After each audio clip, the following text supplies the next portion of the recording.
Bismillahirrahmanirrahim.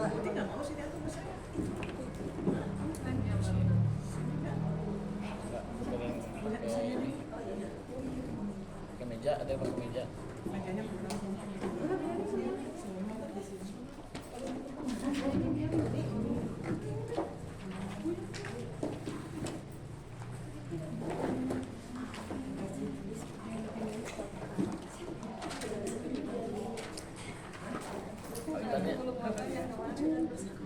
Bismillahirrahmanirrahim. Assalamualaikum warahmatullahi wabarakatuh.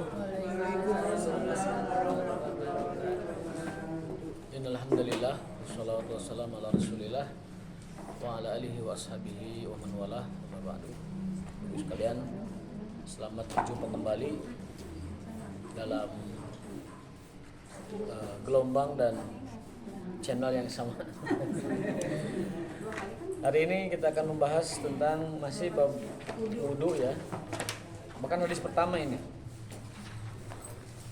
Ibnu Hajar Asqalani, penyusun Bulughul Maram kitab ini ya, meletakkan di hadis pertama dalam bab wudu itu tentang kewajiban bersiwak atau sikat gigi. Itu saya lupa bawa siwaknya tadi ya. Jadi di hadis pertama dalam bab wudu ini berkenaan dengan perintah wajibnya bersiwak. Perintah bersiwak. Bersiwak. Perintah bersiwak dalam kurung sikat gigi. Tadi saya mau bawa lupa. Bismillahirrahmanirrahim. An Abi Hurairah radhiyallahu anhu an Rasulillah sallallahu alaihi wasallam qala annahu qala laula an asyqa ala ummati la amartuhum bisiwak ma kulli wudu. Akhrajahu Malik wa Ahmad wa Nasa'i wa sahahu Ibnu Khuzaimah wa dzakarahu Al-Bukhari ta'liqan. Jadi hadis ini takhrijnya atau derajat status hadis ini adalah sahih. Hampir disepakati oleh seluruh pakar hadis. Bahkan disebutkan ruwatuhu kulluhum a'immatun asbat. Para perawi hadis ini seluruhnya terpercaya. Jadi hadis ini kalau boleh saya katakan hadis yang sahih dan banyak sekali periwayatnya yang terpercaya.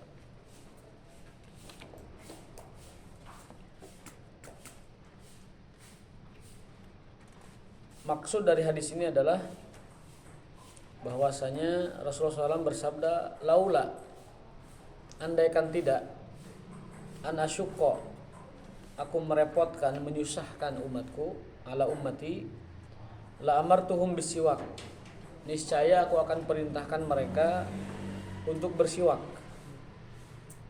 ma'akuli wudu, di setiap kali berwudu. Jadi kata beliau, andaikan tidak memberatkan umatku, niscaya aku akan perintahkan, aku wajibkan mereka untuk bersiwak setiap kali wudu.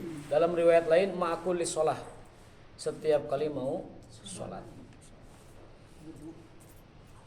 Jadi bersiwak itu hukum asalnya wajib, perintah Nabi SAW. Akan tetapi karena beliau khawatir umatnya itu repot, umatnya itu kesulitan atau sukar ya, maka hukumnya diturunkan menjadi tidak wajib, namun sunnah muakkadah, sunnah yang sangat ditekankan, pahalanya itu pahala wajib ya.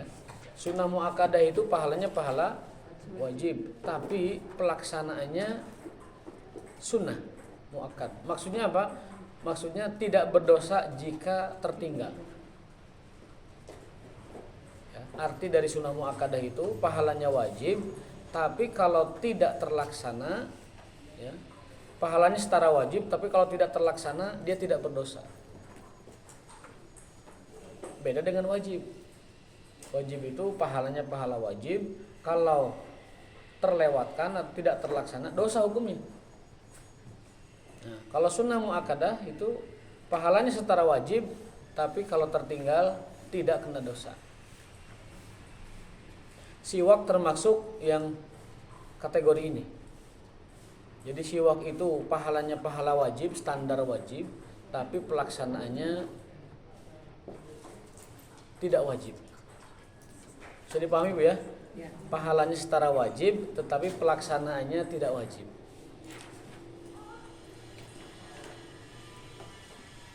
Itu penjelasan dari hadis. Adapun petikan atau faidah hukum yang bisa kita ambil dari hadis tadi, walaupun singkat tapi ada kurang lebih 13 faidah. Mudah-mudahan Ibu bersabar mendengarkannya. Satu hadis tapi faidahnya bisa 13. Yang pertama, nanti kita ringkas saja, yang diulang kita lewat saja. Ta'akkada istihbabu siwak ma'akuli wudu. Hadis tersebut ta'akkada istihbab, sangat ditekankan, atau hadis tersebut menekankan pentingnya dan anjuran, pentingnya dan dianjurkannya bersiwak setiap kali wudu. Itu poin pertama. Jadi hadis tersebut merupakan dalil penting dan dianjurkannya bersiwak setiap kali berwudu. Wa anna sawabahu qaribun min sawabil wajibat, dan pahalanya setara dengan pahala ibadah wajib. Bersiwak itu walaupun sunnah tapi pahalanya setara dengan wudu. Pahalanya setara dengan wajib gitu. Poin kedua,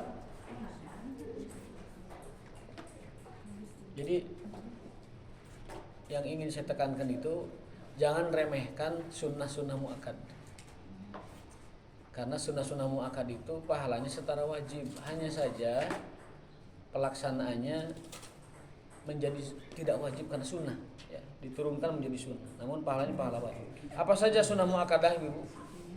Contohnya yang lain apa? Sunnah muakkadah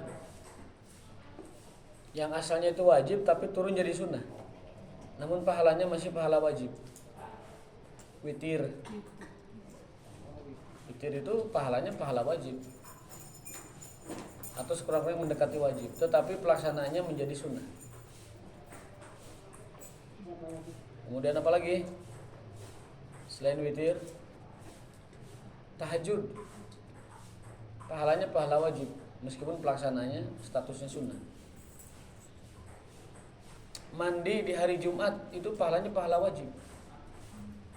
Dalam hadis yang beberapa pertemuan kita baca, Ghuslul Jum'ah hakun wajibun ala kulli muslim.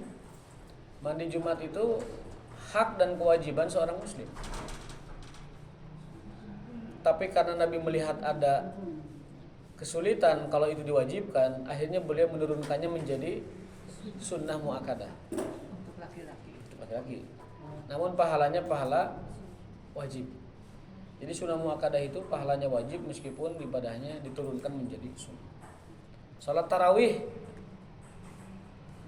itu atau tahajud ya, kalau di Ramadan namanya tarawih, itu muakkadah. Makanya pahalanya pahala wajib meskipun pelaksanaannya hanya sunnah saja. Dan masih banyak lagi ibadah-ibadah yang kategori sunnah muakkadah, ternyata itu pahalanya pahala wajib meskipun pelaksanaannya tidak sewajib yang fardu, karena kalau tertinggal tidak apa-apa, tidak dikenai dosa. Jadi kalau kita boleh pikir-pikir, kita jangan mengandalkan hanya ibadah wajib saja. Jangan hanya mengandalkan ibadah wajib. Kita cari keutamaan di ibadah-ibadah yang sunnah, terutama sunnah yang muakkad. Karena yang wajibnya sedikit. Salat hanya 5 kali, zakat hanya sekali, itu pun yang nisab dan haul. Ramadan juga hanya sekali, haji juga sekali, itu pun bagi yang mampu.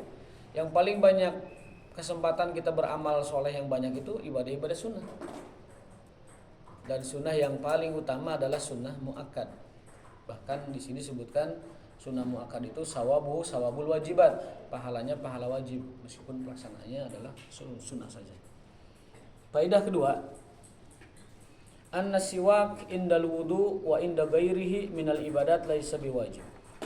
Siwak pada akhirnya ya hukumnya itu tidak wajib. Tidak wajib. Nabi telah menetapkannya sebagai sunnah karena khawatir kalau diwajibkan akan memberatkan umatnya. Faqad mana'uhu Nabi sallallahu alaihi wasallam min ijabihi ala ummatihi makhafata masyaqqatihim. Jadi Nabi itu awalnya ingin mewajibkan, tetapi melihat umatnya kerepotan, akhirnya diturunkan menjadi sunnah. Jadi perlakuan kita harus berbeda, Bu. Mana sunnah yang asli sunnah, mana sunnah yang tadinya wajib tapi diturunkan jadi sunnah. Itu harus dicermati, dibedakan. Supaya apa? Supaya kita bisa memilih skala prioritas dalam beribadah. Tartibul amal kita benar, mana yang wajib, mana yang prioritas, mana yang sunnah, mana yang muakkad, itu menjadi tepat. Jadi poin kedua itu bahwa siwak itu hukumnya sunnah pada akhirnya. Karena Nabi menurunkan dari status wajibnya menjadi sunnah, khawatir hal tersebut memberatkan umatnya. Poin ketiga, ini di buku manapun Bulughul Maram penjelasannya nggak ada ini, ya, makanya mendingan dicatat poin-poinnya ini, karena di penjelasan buku-buku yang ada tidak ada, ya, apalagi terjemahan tidak mungkin ada. Jadi penjelasan ini diambil dari kitab lain, Tawdihul Ahkam ala Syarhi Bulughul Maram, Tawdihul Ahkam min Bulughi al-Maram. Poin ketiga ya. Annalladzi mana al-amra biwujubihi huwa khasyatu adamil qiyami bihi mimma yatarattab alaihi al-ismu bitarki. Penurunan status wajib kepada sunnah itu sebabnya karena ya, demi menghindarkan dari penerapan dosa, demi atau untuk menghindari penetapan dosa bagi yang meninggalkannya. Jadi kenapa disebut sunnah? Tujuannya itu supaya yang tidak melakukannya tidak sampai kena dosa. Ini memang unik ibadahnya, ya. Sunnah siwak itu muakkad, ya, tapi unik, pahalanya pahala wajib, tapi kalau ditinggalkan tidak kena dosa gitu. Kan ajaib itu. Kalau sholat wajib ditinggalkan dosa gede. Bahkan dosa meninggalkan sholat lebih gede dari dosa mabuk, dosa menzina, dosa membunuh, dosa riba, dosa khamr.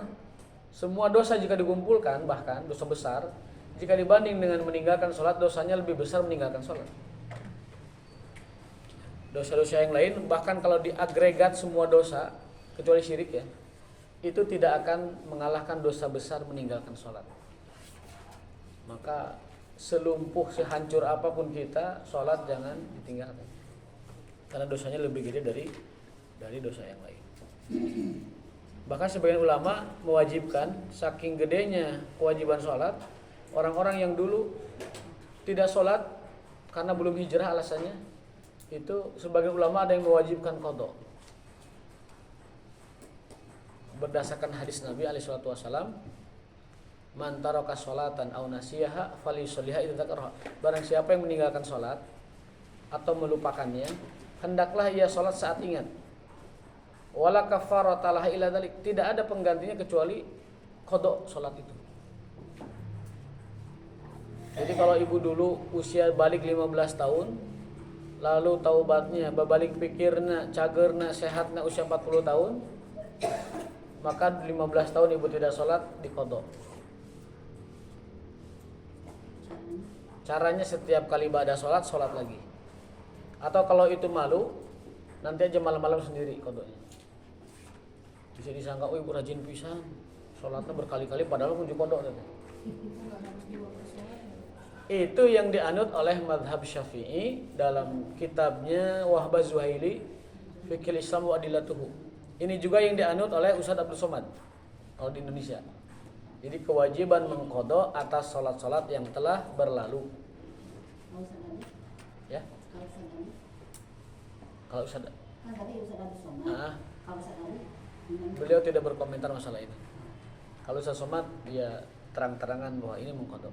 Pendapat kedua, pendapat muftinya Arab Saudi, yaitu Syekh Utsaimin rahimahullah. Dan juga di kalangan ulama dulunya, kalau tidak salah itu Ibnu Qayyim berpendapat bahwa Al-Islam yajubu ma qablah. Taubat itu menggugurkan, menghapus, menutupi apa yang telah berlalu. Ya. Itu dalilnya bahwa tidak perlu melakukan qada salat. Cukup taubat saja. Jadi orang yang dulunya tidak sempat salat, belum berhijrah, belum taubat, lalu sekarang taubat, berdasarkan pendapat mazhab kedua tidak perlu mengqada salat. Salat itu menutup segala Taubat itu menutup segalanya. Cukup lakukan amal soleh yang banyak, mudah-mudahan jadi bekal yang cukup untuk menghadap Allah dan menebus dosa besarnya meninggalkan salat. Kalau saya ditanya, saya ambil jalan tengah. Qada semampunya, lalu bertaubat kepada Allah sebaik-baik. Karena kalau mewajibkan qada juga berat, kasihan. Sementara dia dulu belum sadar. Padahal semestinya dalam agama kita, kalau sudah balik tidak ada orang yang mengatakan bahwa saya tidak tahu bahwa salat itu wajib. Tidak boleh. Karena itu sesuatu yang tidak boleh tidak tahu. Maklum minad-din bid-darurah, sesuatu yang wajib diketahui dan tidak boleh tidak diketahui. Ya, itu jalan tengahnya begitu. Jadi mengqada semampunya, kemudian sisanya adalah bertaubat. Tapi kalau demi kehati-hatian lebih baik lakukan qadanya. Apa dalilnya? Tadi tidak ada kifarat untuk sholat yang tertinggal kecuali sholat lagi. Kecuali dengan sholat lagi gitu. Dan praktik di sehari-harinya, kalau misalkan kita lupa minggu lalu, lupa tidak sholat, ya karena kondangan, karena ya pemain bola. Misalkan minggu lalu kita kondangan atau ke pasar, lupa sholat, sekarang ingat sholat, sekarang sholatnya. Subuh tadi kita kelewat sholat misalkan, sekarang sholat subuh, sholat. Bagi orang yang belum sholat, tidak ada waktu larangan sholat. Ya, itu kaidah. Bagi orang yang belum sholat wajib, tidak ada namanya waktu larangan sholat. Jam 6 bangun, jam 8 bangun, subuh misalkan belum ya. Jam 9, jam 12, bahkan setelah zuhur baru bangun subuh belum, tunaikan sholat subuh. Falyusolliha idza dzakara. Hendaklah lakukan sholat saat ia mengingatnya. Lalu apa bedanya dengan subuh jam 1 dan sholat yang puluhan tahun tidak dikerjakan? Kan sama-sama qada. Sama-sama qada. Niatnya gimana, Ustaz? Niatnya nawaitu, misalkan yang qada nawaitu fardhu zuhri arba'a raka'atin qada'an lillahi ta'ala. Tambah qada'an, adaannya tambah qada'an. Kan lawan dari adaan itu qada'an. Jadi niat ibu yang biasa melafazkan niat, baca seperti biasa tapi pas adaan ganti jadi qada'an. Waktunya tadi bebas. Kapan saja. Kapan kita punya waktu untuk menebus sholat-sholat yang tidak dilakukan? Alasannya apa? Alasannya saking besarnya dosa meninggalkan sholat. Maka oleh para ulama tidak dilepas. Itu harus ada penebusannya. Penebusannya adalah dengan mengqada sholat. Tidak bisa dengan fidyah. Kalau Ramadan, berkali-kali Ramadan tidak melakukan, fidyah saja. Tapi kalau sholat tidak. Sholat itu tidak ada qadanya. Tidak ada fidyahnya. Harus diganti dengan sholat. Tapi pendapat kedua lebih lentur. Dia hanya menyarankan taubat saja dan perbanyak sholat. Taubatnya sholat. Taubatnya dengan melaksanakan sholat di kedepan hari tanpa meninggalkannya. Jadi taubatnya itu dengan disiplin melakukan sholat. Itu taubatnya. Adapun yang sudah-sudah udahlah. Karena dengan taubat semuanya Allah cover, Allah tutup. Ya, Allah nyatakan dihapus bagi yang bertaubat.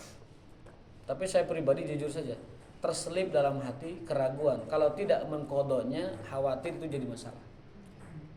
Makanya saya ngambil pendapat pertengahan, diqada semampunya, lalu sisanya adalah dengan bertaubat kepada Allah. Taubat dalam arti apa? Menyesali, menangis, minta ampun kepada Allah dan berjanji tidak akan mengulangi meninggalkan sholat. Lalu banyakin amal soleh. Mudah-mudahan itu cukup jadi bekal menebus dosa kita meninggalkan sholat. Jadi ada pendapat toleransi, ada pendapat yang ketat. Ibu mau ngambil yang ketat, strict atau ngambil yang toleran, itu kembali kepada keyakinan hati ibu masing-masing. Cuma sebagai gambaran, kalau ulama di Saudi nganggapnya itu adalah toleransi karena sudah berlalu. Tapi ulama-ulama di Indonesia seperti Pak Profesor Quraisy Shihab, Ustaz Somad dan juga Profesor Zuhaili dari Syria itu, Madzhab Syafi'i itu mewajibkan qada. Ya, kalau ada dua pendapat kan itu tidak bisa memaksa juga kan. Silakan dipilih dalam artian mana yang lebih menenangkan ke dalam hati kita dan tentunya tidak merepotkan. Kalau sekiranya orangnya sudah gering parna, sudah ripuh, tidak mungkin mengqada, ya udah taubat saja cukup. Tapi kalau orang jago ringkas, masih sehat, masih banyak waktu, masih banyak ruang, itu sebaiknya semampunya itu diqada. Kalau sudah tidak mampu ya udah.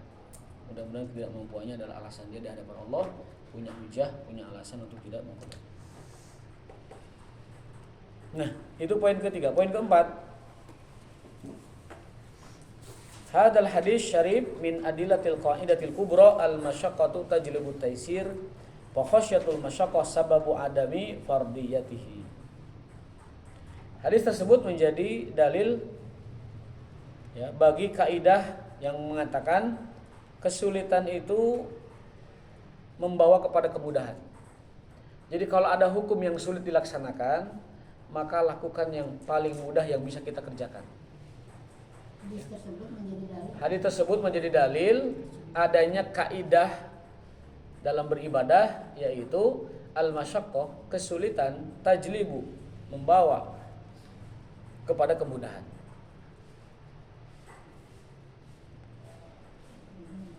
Contoh apa yang berat sekali bagi kita, lalu kemudian itu menjadi kemudahan? Puasa bagi yang sakit. Puasa itu kan harusnya dari subuh sampai maghrib. Jadi ini kaidah luar biasa, kesulitan membawa kemudahan. Atau kesulitan menjadi faktor kemudahan dalam ibadah. Puasa bagi yang sehat mudah, bagi yang sakit susah. Maka yang sakit boleh tidak puasa, nanti diqada pas sehat. Contoh lain, sholat bagi musafir, sholat itu berat. Maka sholat yang wajib tadi yang berat itu dikosor. Sholat kan ketika orang musafir itu berat, dia harus nyari air, harus nyari tempat ibadahnya, maka dijama dan atau dikosor. Jadi sholat itu ibadah biasa, normal. Namun ketika dia susah, maka kesulitan itu membawa kepada hukum yang mudah. Sholat dalam perjalanan itu susah, maka harus dibawa kepada yang mudah. Sholat jama' atau jama' qashar. Jadi bedakan antara jama' dengan jama' qashar ya. Kalau jama' itu rakaatnya tetap 4, hanya waktunya digabungkan. Dan jama' itu hanya berlaku bagi 4 orang.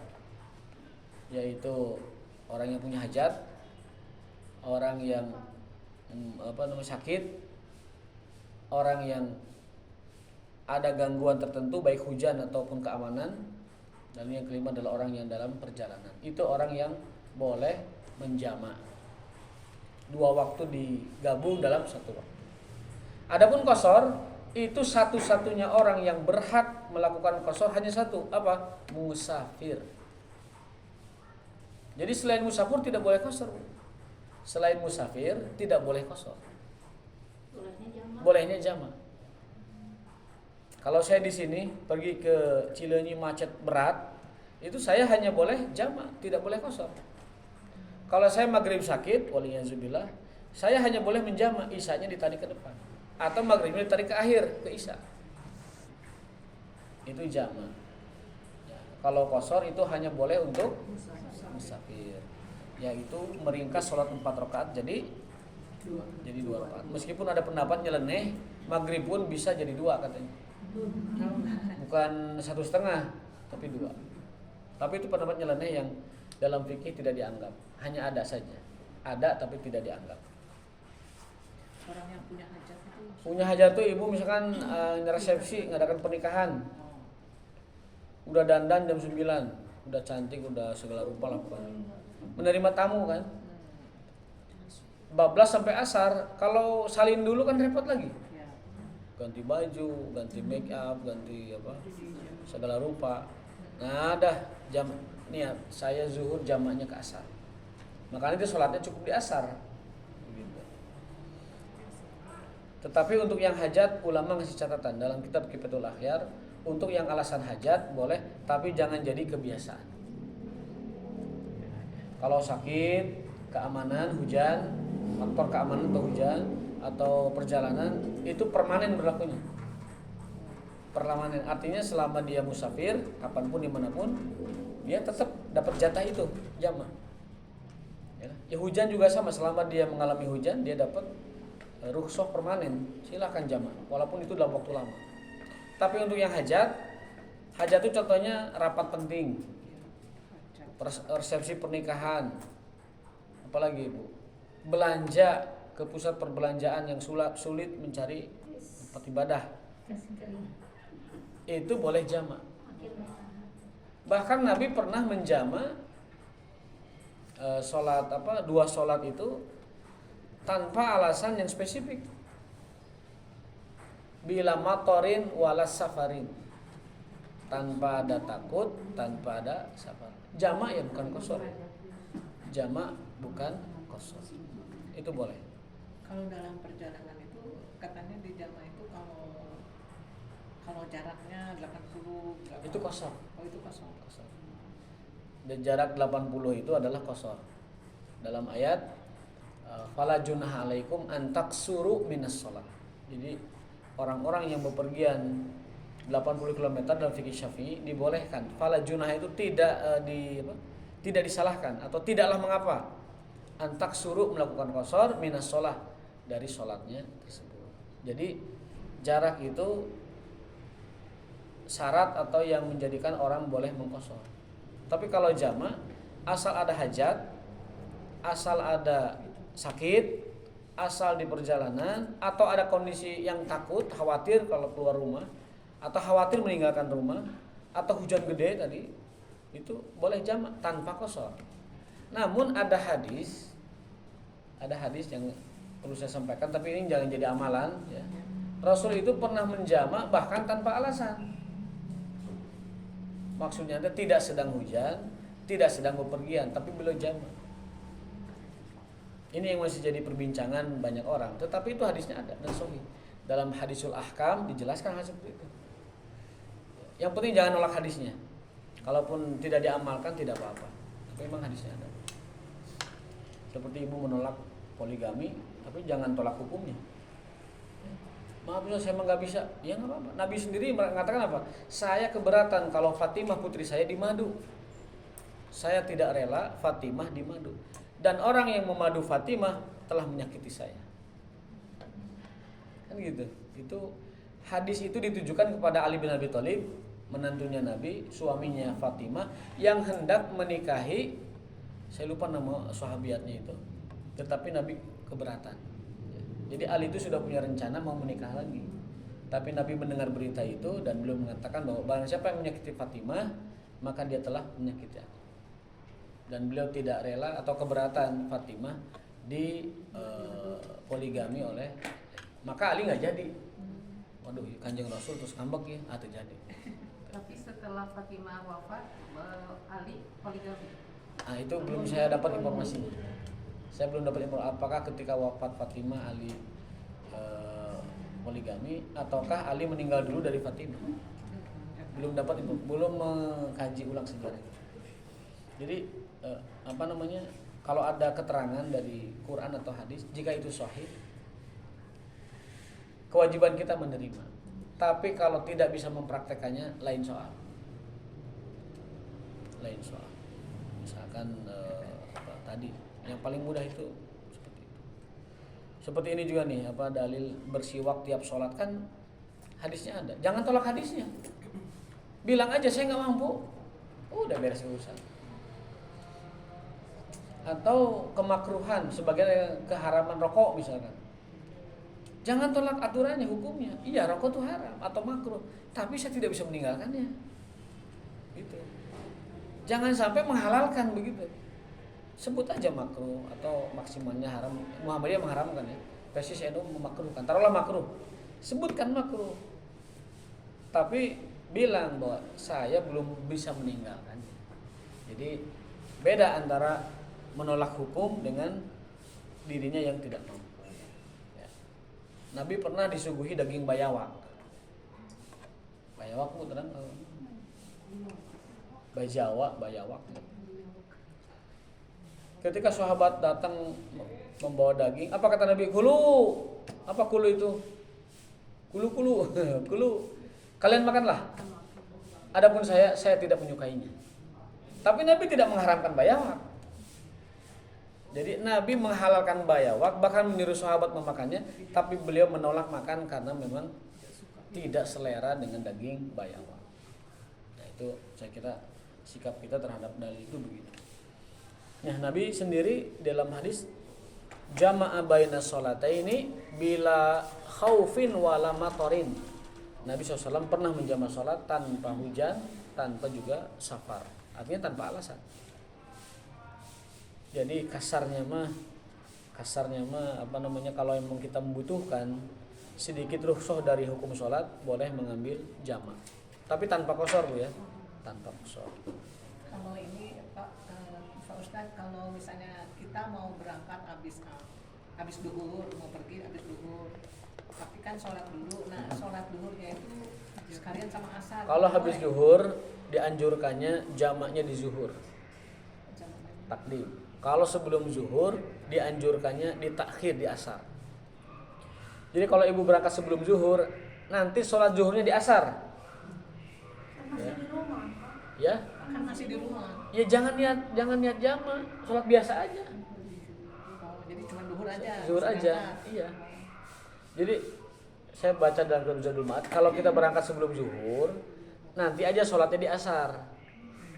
Tapi kalau kita berangkat dengar adzan apa? ya. Dengar adzan dan sholat gitu.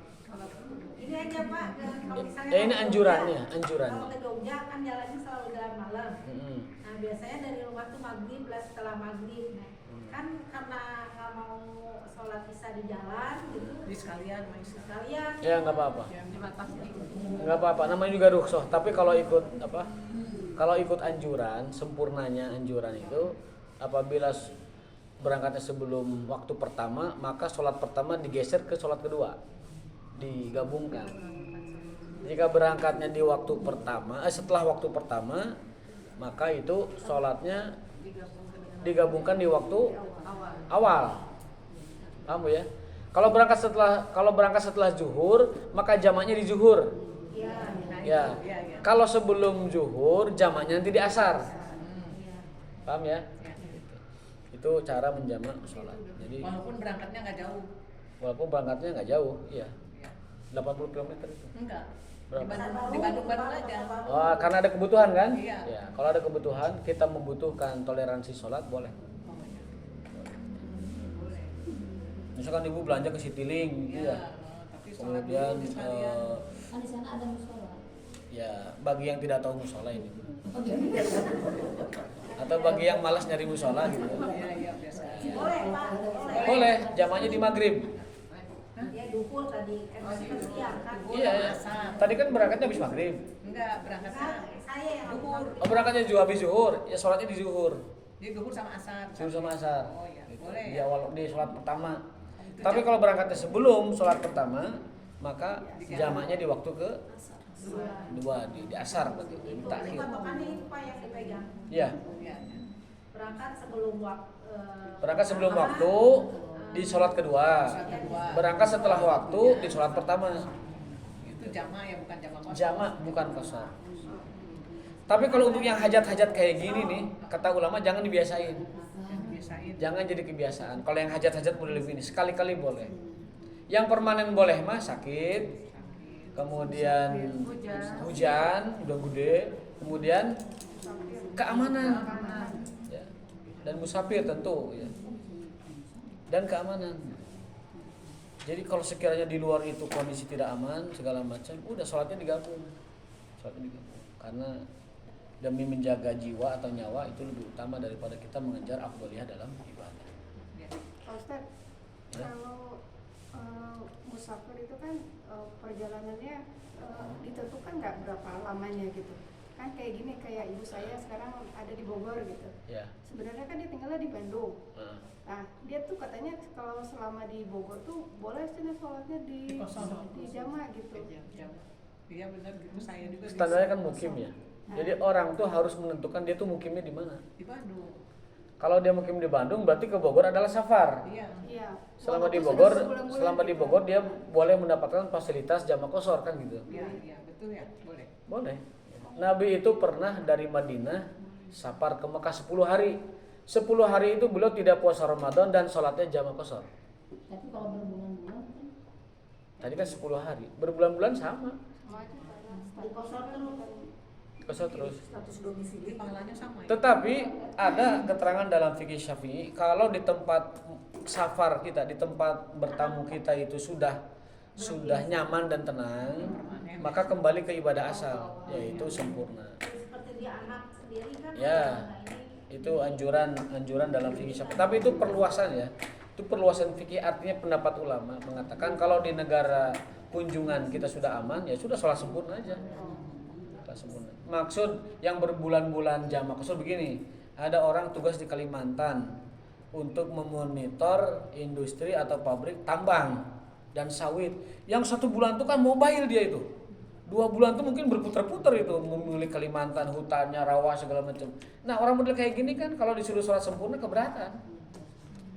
Maka dia boleh mengambil toleransi qashar jamaah gitu. Berarti Tergantung kondisi. Kalau ibu bertamu ke Bogor, di Bogornya di anak ibu sendiri, ada rumah nyaman, tidak memikirkan kemana-kemana harus kemana, ya itu sholat sempurna. Oh iya. Kembali ke sholat sempurna, gitu. Tapi kalau di Bogornya ibu keliling sambil ngirim-ngirim barang, opak, ranginang kemana gitu, memasok barang ke pasar sana sini, itu kan mobile terus kan? Nah, dia boleh menggunakan fasilitas jamaah qashar. Dosen-dosen kami di Libya dulu kan ngajar itu kan setahun, baliknya setahun sekali kan. Orang dokter-dokter dari Saudi, syekh-syekh itu ngajar di Libya. Itu selama setahun di Libya itu mereka jamaah. Nanti untuk pulang di musim panas setelah setahun kembali ke negaranya. Jadi status Indonesianya adalah safar. Iya. Sehingga selama itu mereka jamaah. Dalilnya tadi Rasul ketika putuh Mekah 10 hari di Mekah itu jamaah qashar dan tidak puasa Ramadan. Artinya diqodok nanti di luar Ramadan. kalau untuk yang kondisi nyaman berapa hari Ustaz batas minimal? Nyaman 3 hari. Ya, betul. 3 hari. Lil muqimi lailatun wa yaumun wa lailah walil musafir salasata ayyam. Bagi yang mukim sehari semalam, bagi yang musafir 3 hari. Nah, dalil ini hadis tentang khuf itu dijadikan pedoman bahwa yang namanya musafir itu jatahnya 3 hari 3 malam. Kecuali ada kebutuhan lain. Tadi seperti tadi, mobile terus meriksa tambang, meriksa hutan yang sulit ya untuk ibadah sempurna, maka dia masih punya alasan untuk jamaah qashar. Satu lagi Pak Ustadz, kalau tadi seperti yang berkunjung ke Bogor Ya. ya, nah kan Tapi tanya dulu, Bandung Bogor ada 80 kilo ada? Lebih ya? lebih ya. Oh lebih ya? Nah itu misalnya di rumah itu, tapi misalnya di rumah itu nyaman.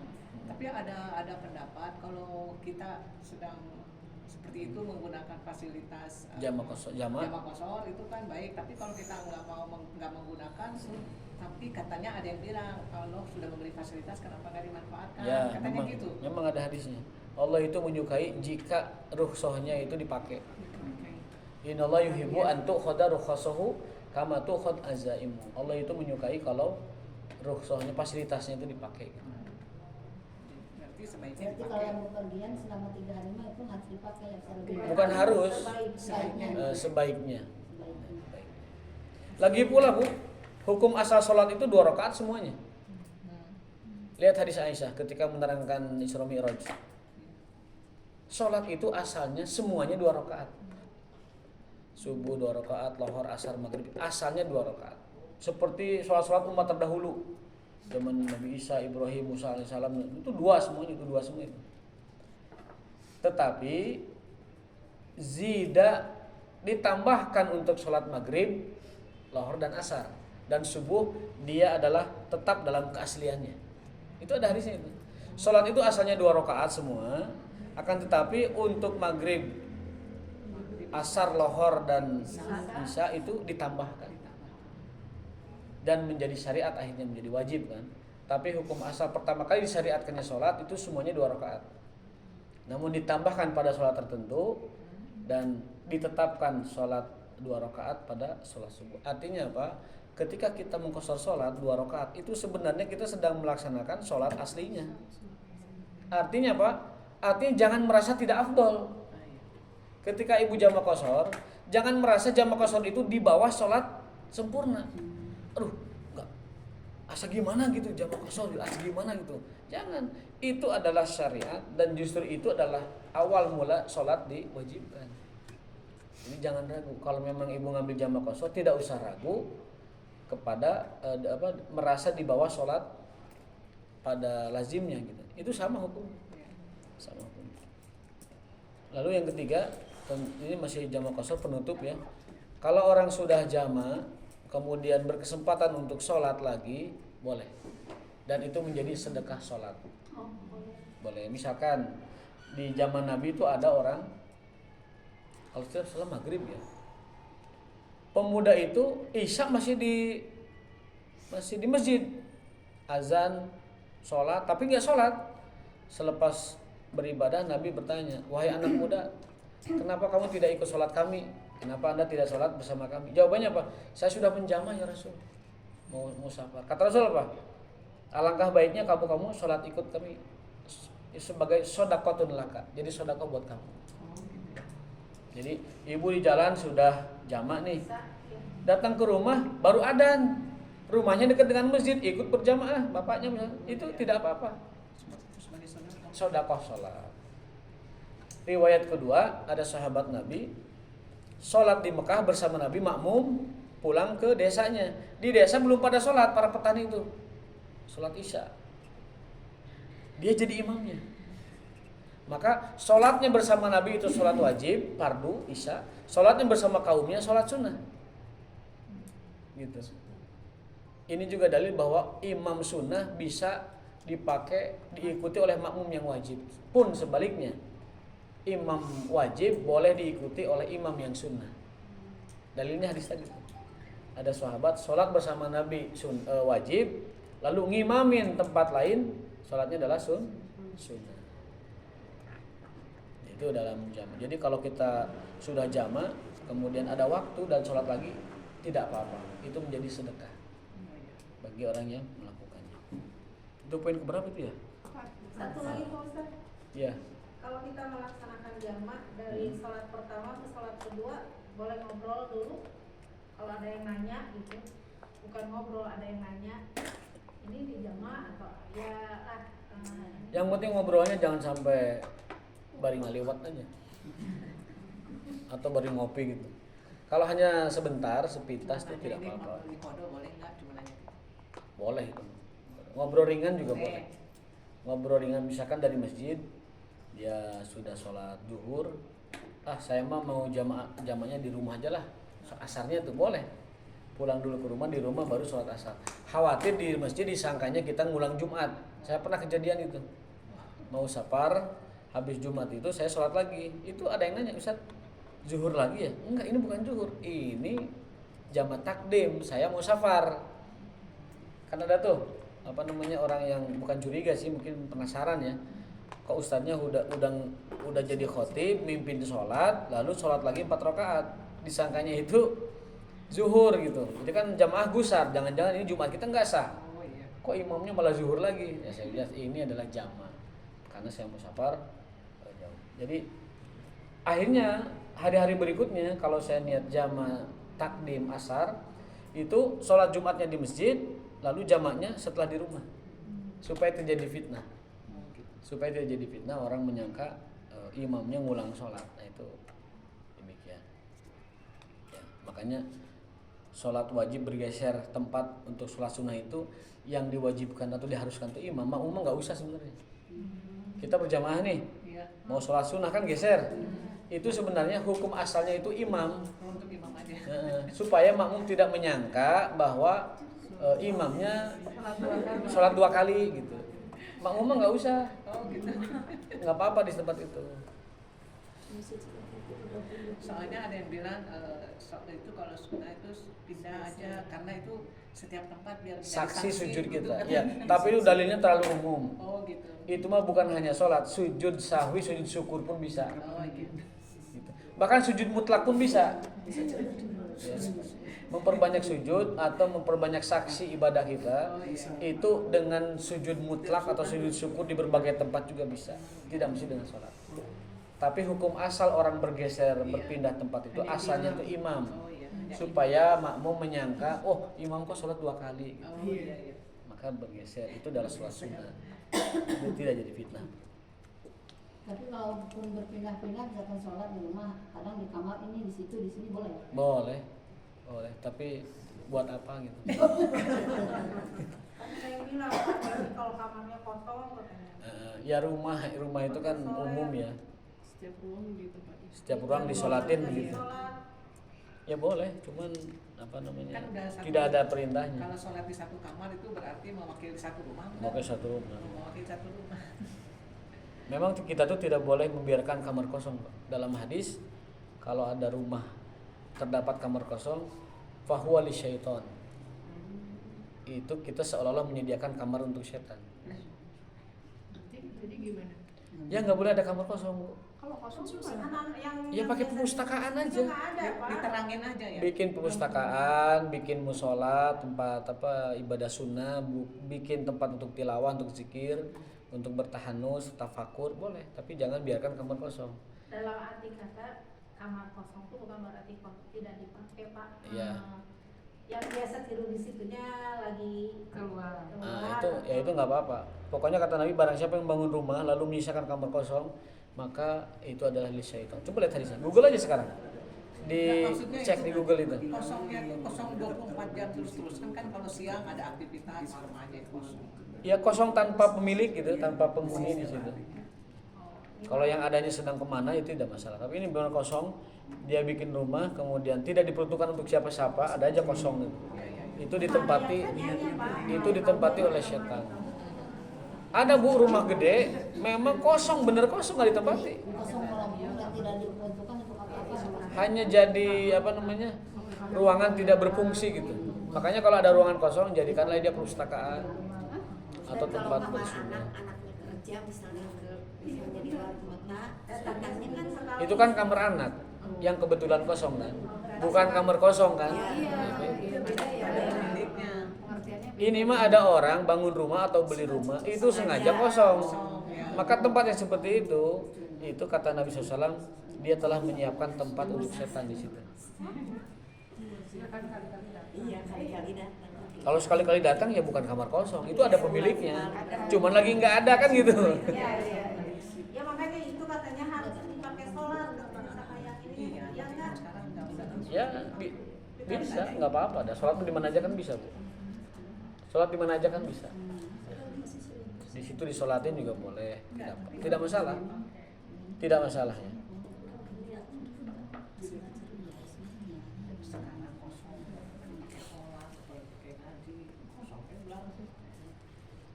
Baik, kita lanjutkan ya, satu poin lagi lah yang kelima ini. Masih 13, tapi ya itulah ya. Ya. Kasirun minal ibadat al-fadilah yatrukun Nabi alaihi wasallam fi'laha ma'a ummatihi au amarahum biha khasyata fardiha alaihim. Banyak sekali macam ibadah ya, yang sebenarnya afdol ibadahnya, tapi oleh Nabi ditinggalkan. Itu bukan satu, banyak itu. Banyak ibadah yang afdol, bahkan awalnya wajib menjadi sunnah muakkadah, Nabi tinggalkan itu semata-mata karena kasihan sama umatnya. Lihat bagaimana kasih sayang Nabi kepada kita ya. Ibadah-ibadah yang afdol aja Nabi itu tinggalkan gitu. Khosyata, khawatir dianggap wajib oleh umatnya. Wadzalika mislu, contoh sholatul lail, sholat malam fi Ramadan jamaatan. Tarawih itu Nabi hanya 3 malam Bu. Jadi kalau ada orang tarawihnya di wengi terus ke rumah, itu dia mengamalkan perintah Nabi. Pak, itu tarawih untuk Nabi nganti lu penting jadi gitu. Nah, apakah boleh menjawab dengan cara itu? Enggak boleh. Karena Nabi mah ada motivasinya kenapa tarawih cuma 3 malam di masjid. Ada tujuannya. Apa tujuannya? Biar tidak dianggap wajib. Nabi mah ada tujuan tasyri'nya, ada tujuan hukumnya. Atau ada tujuan pensyariatannya kalau beliau. Karena beliau itu sumber syariat kan. Maka sumber syariat harus sebijak mungkin. Kalau kita mah tidak boleh beralasan dengan itu. Pak ente tarawih ente udah Nabi ge ngan 3 peuting gitu. Itu mah pamalesan. Eta mah dalil pamalesan, artinya ngadalilan amal sorangan. Tidak boleh ya. Itu Nabi meninggalkan sholat malam di bulan Ramadan secara berjamaah.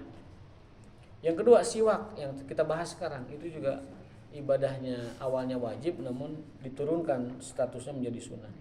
Wa takhiru sholatil isya ila waqtiha al-fadil. Sholat isya itu waktu afdolnya tuh tengah malam Bu, jam 11. Jam 10. Berarti nggak tepat. Itu waktu afdolnya.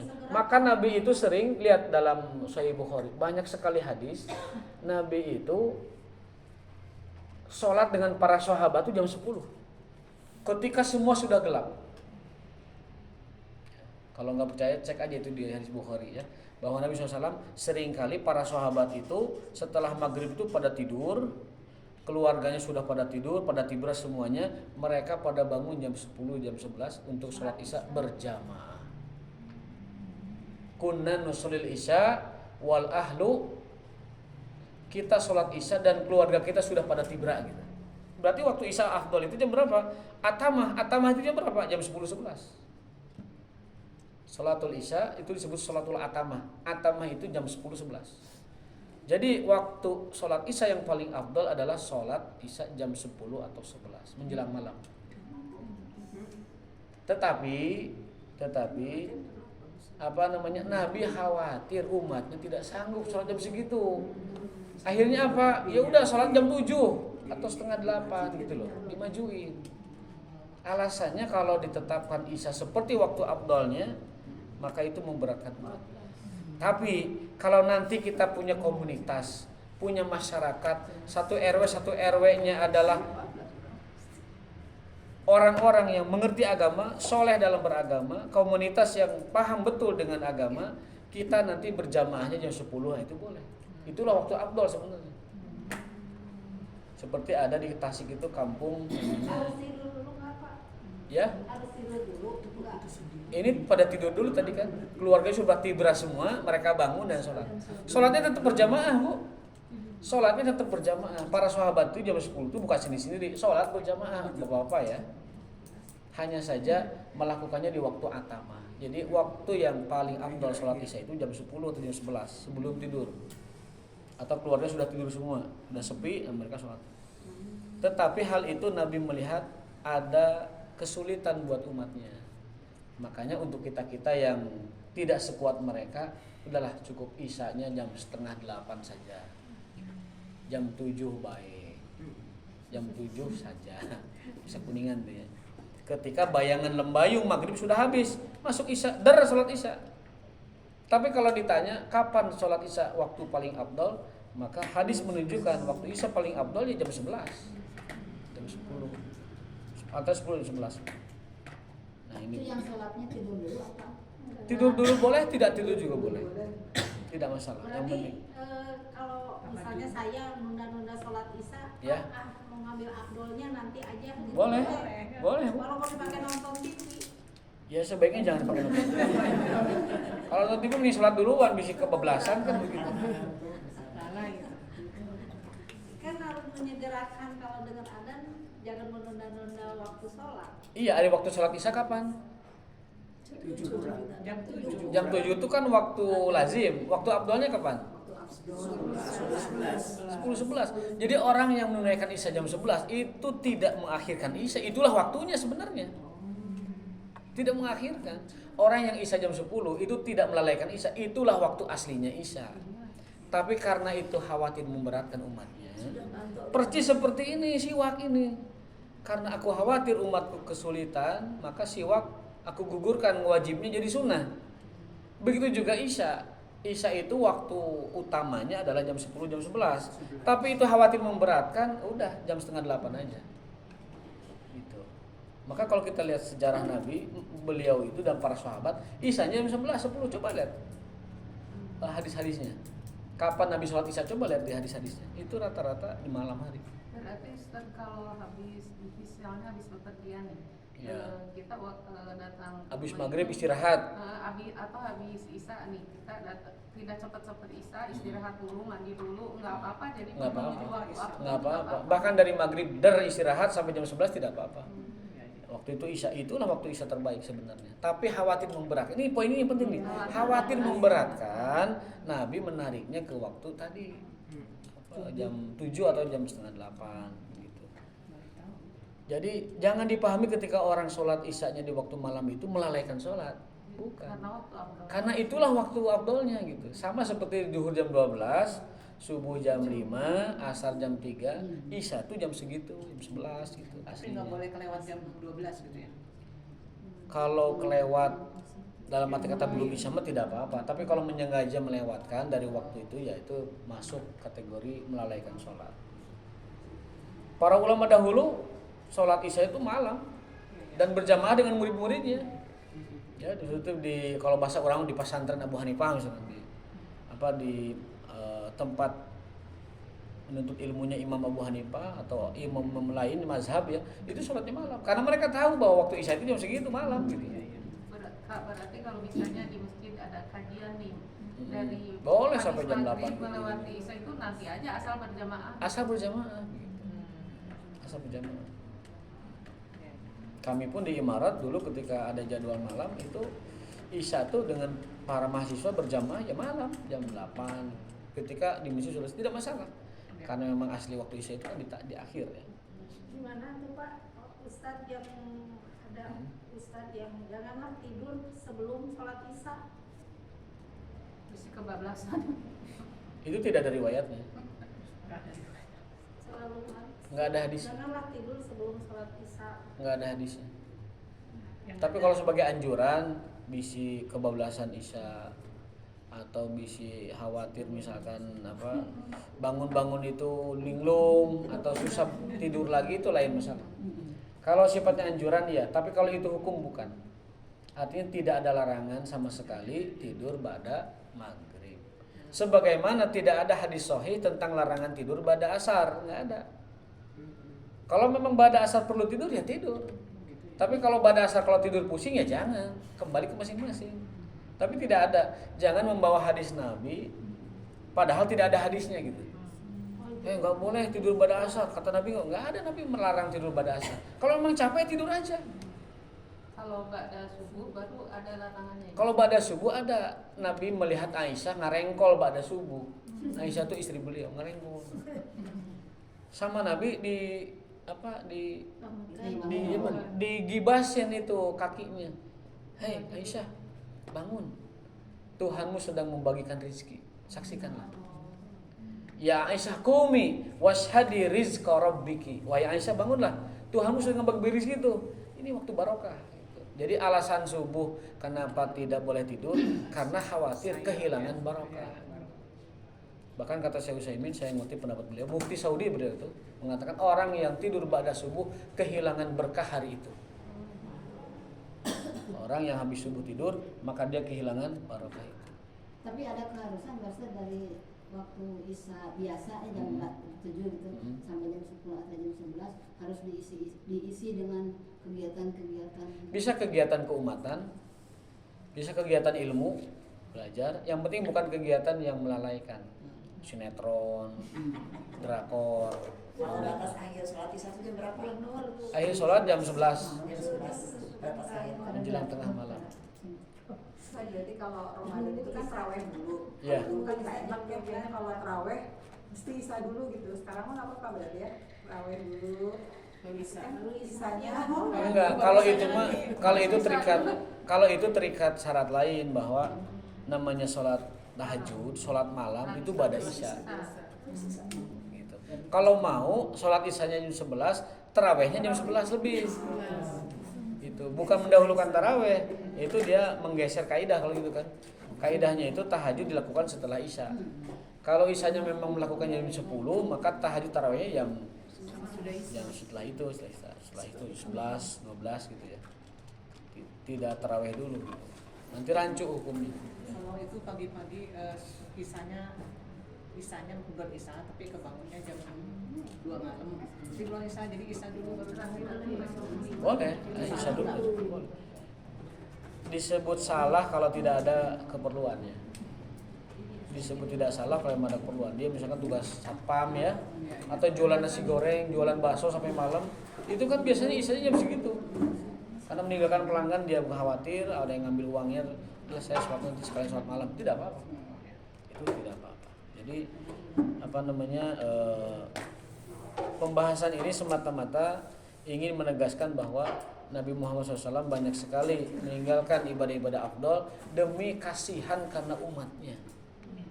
Dari mulai takhir waktu isya, kemudian sholat tarawih hanya 3 malam, kemudian siwak, kemudian kullu dzalika syafaqatan, seluruhnya itu adalah hanya sebatas kasihan, warahmatan dan kasih sayang, bihim kepada umatnya, wa khaufan dan kekhawatiran beliau atas kesulitan yang dialami umatnya.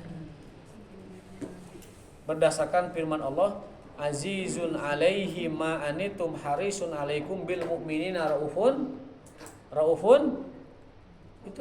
Itu hadis tentang Nabi, Bu. Azizun alaihi ma anitum harisun alaikum bil mu'minina raufun rahim. Eta teh anu kudu diaos saban waktu, Bu, ayat eta teh. Ini teh apa? Aduh, matuh. Laqad ja'akum rasulun min anfusikum azizun alaik. At-Taubah terakhir. At-Taubah terakhir. Itu tidak boleh tidak hafal, Bu, ayat itu, Bu. Itu ayat yang menggambarkan Rasulullah SAW. Laqad ja'akum rasulun min anfusikum azizun alaihi. Dua ayat. Harisun alaikum bil mu'minina raufur rahim fa in tawal dan seterusnya. Itu harus dibaca. Berarti ayat 128 Itu ayat yang berisikan tentang kasih sayang Nabi kepada umatnya. Jadi, di pesantren mah itu ayat wajib, nggak boleh nggak hafal. 128 129 Ya, 128 atau bahasa ayat lengkapnya laqad ja'akum rasulun min anfusikum azizun 'alaihi ma anittum harisun. Artinya adalah telah datang kepada kalian Rasulullah yang sangat kasihan sayang kepada kalian. Kemudian tidak pernah menginginkan kalian kesukaran. Dan dia sangat rahim, sangat penyayang bagi orang-orang beriman. Dialah pribadi yang penyantun dan penyayang. Itu Rasulullah SAW. Karena minggu harap tak apal, gagal saya naklim berarti. Ustaz mau nanya wudu ya tadi. Ya. Saya tadi enggak. Jadi kalau wudu nih sambil mandi gitu Ustaz. Ya. Emang keharusan misalnya udah sebelum dihanduk sunyi. Ya. Saya wudu dulu tidak. Abdolnya wudu itu nutup aurat. Khawatir auratnya kesentuh wudu lagi nanti kan bahaya. Bolak-balik nanti kan. Jadi afdolnya wudu itu setelah menutup aurat baru berwudu. Tetapi tidak ada. Tetapi kalaupun kita belum berpakaian berwudu itu juga sah. Namun anjurannya sebaiknya sambil menutup aurat. Khawatir setelah wudu auratnya tersentuh dan batal lagi wudunya, akhirnya bolak-balik kan sukar jadinya buat kita. Jadi susah kan. Terus yang lap. Maaf ya. Terlewat lap. Nah, sunnahnya wudu itu tidak dilap. Dalam hadis Rasulullah SAW berpesan, janganlah kalian tanship itu menghanduki sebenarnya itu, mengelap lah ya. Janganlah kalian hendaklah kalian tidak mengelapi bekas wudu kalian. Biarkan dia kering sendiri. Afdolnya wudu itu kering sendiri. Tapi kalau kita punya jenis kulit yang gatal kalau kena air, boleh dilap. Jadi boleh dilap, tapi afdolnya kalau kita bisa membiarkan dia basah kering dengan sendirinya, lebih baik biarkan dia kering dengan sendirinya. Dan itu yang membuat wajah kita punya bekas air wudu. Kalau kita biasa wudu tidak dilap, itu bekas air wudu itu lama-kelamaan akan nampak pada wajahnya. Kalau dilap itu cepat kering, berbeda bekasnya.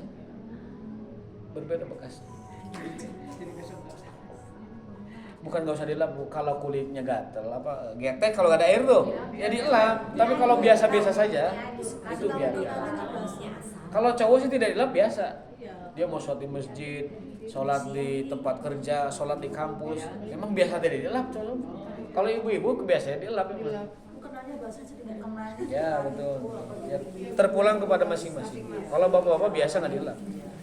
Kalau ibu-ibu tergantung. Tapi sebaiknya enggak. Nah, jadi target kita 3 hadis per pertemuan itu sulit ya. Setiap pertemuan 3 hadis itu jadi sulit karena poinnya berkembang. Tapi mudah-mudahan ini menjawab keseharian kita. Amin amin semuanya. Jadi semakin ini. Kan ilmu sehari-hari. Sehari juga penting ya ini sehari-hari ya. Saya pun terima kasih subhanallah. Kita tutup ya. Subhanakallahumma wa bihamdika asyhadu an la ilaha illa anta astaghfiruka wa atubu ilaik. Terima kasih. Assalamualaikum warahmatullahi wabarakatuh. Ini jamnya la yamutu wa la yahya ini. Jam